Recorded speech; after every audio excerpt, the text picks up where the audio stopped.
Welcome back to Healthy Living for Life. Our next guest is Ted Biden from the Montana Commissioner of Securities Insurance. Ted, thanks so much for being here today. Happy to be here. Good, thanks. So let's start out with talking about long-term care insurance. Can you talk a little bit about what insurance plans are available for long-term care? Sure, yeah. There are several different plans available for long-term care. The most common type is called an expense plan or expense policy, and what it's designed to do is cover whatever that daily, monthly, or weekly expense, depending on how the plan is structured. And so it pays out so much per day and covers that expense. Long-term care is one of the most expensive things that people will deal with in their life when it comes to medical care. And so especially if you've accumulated assets and you want to protect those assets, having something in place to handle that and help with that, like a long-term care policy, is really helpful. And that's really what they're designed to do. Okay, and what kind of facilities do long-term care insurance plans cover? That's a great question. It's really important to check that when you get the policy. I always encourage people to review the policy well beforehand. It will cover nursing homes. It will cover assisted living. Most of the policies do. Some will even cover home health care. It's really important, though, to check the policy language and see what they offer. It could even cover hospice care and adult daycare. So those are other options. And if that's the type of plan that you want, that additional help, then it's really important to check the policy and make sure it includes that. And will these policies cover all the costs related to that care, or are there restrictions on what they'll cover? That's a good question. The policies don't necessarily cover all the costs. There's usually a dollar limit per day, and so there may be additional costs, or it may cover all the costs. It depends on how the policy is structured, so it's really important to look at that. The way the policies work is they're set up with some type of a benefit trigger. That's an insurance term. What a benefit trigger is it's something that happens that causes the policy to be active, and the insurance company will use to determine if they're going to pay.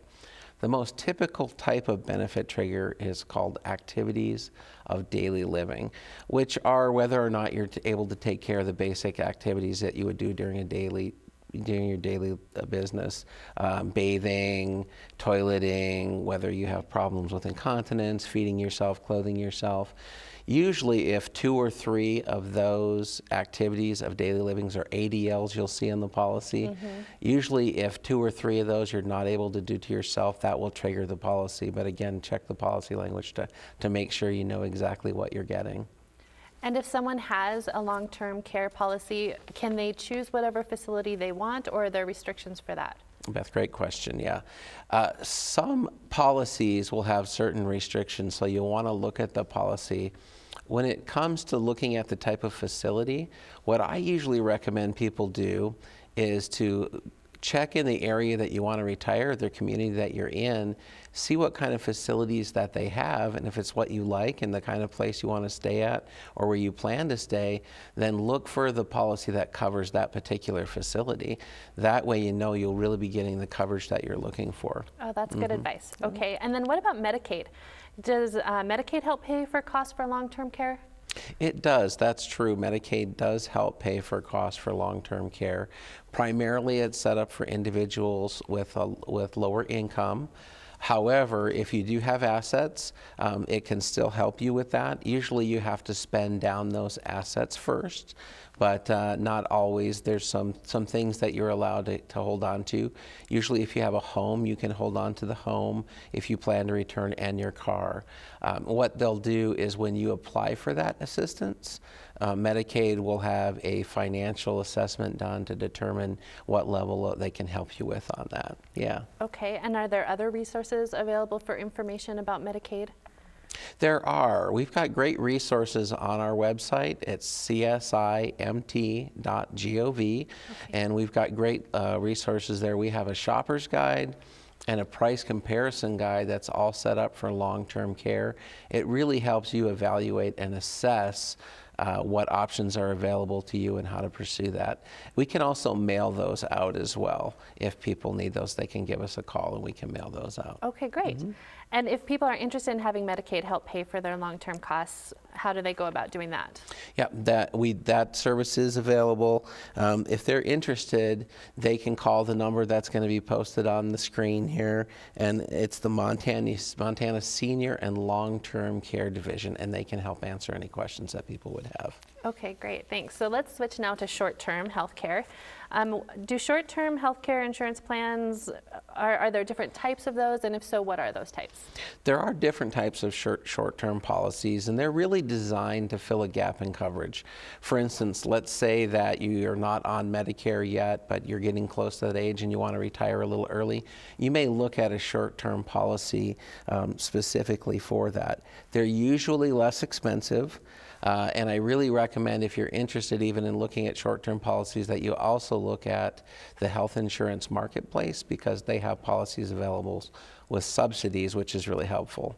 Yeah. Okay, and then how about Medicare supplement plans? Are they available, and what do they cover? Medicare supplement plans are available, and that's private insurance, and they're a great choice as well, and can really help out. They have different plan levels. They're called the letter plans. It's A through N. The most popular plans are C, F, and G. F is the most expensive, but offers the most coverage. G is a great one to look at because it offers a high level of coverage, but it's a little less expensive. One thing to take note of with Plan F, on January 1st, 2020, that plan will be grandfathered and they won't be taking any new enrollees. If you're on it, you can stay on it, but they won't have new enrollees, and that could have some issues with inflation later on with that plan. Just something for people to be aware of. Okay, great. Yeah. And I think that's all the time we have today, so thanks so much for being with us, Ted. Happy to be here. Thank you. Thanks and I would like to thank Kimmy and Janet as well. We hope today's show was informative and educational, and that you'll be able to use what you learned today to plan for and have some peace of mind during retirement. Until next week, stay fit, stay well, and stay healthy for life with Healthy Living for Life. Healthy Living for Life is brought to you by Mountain Pacific Quality Health.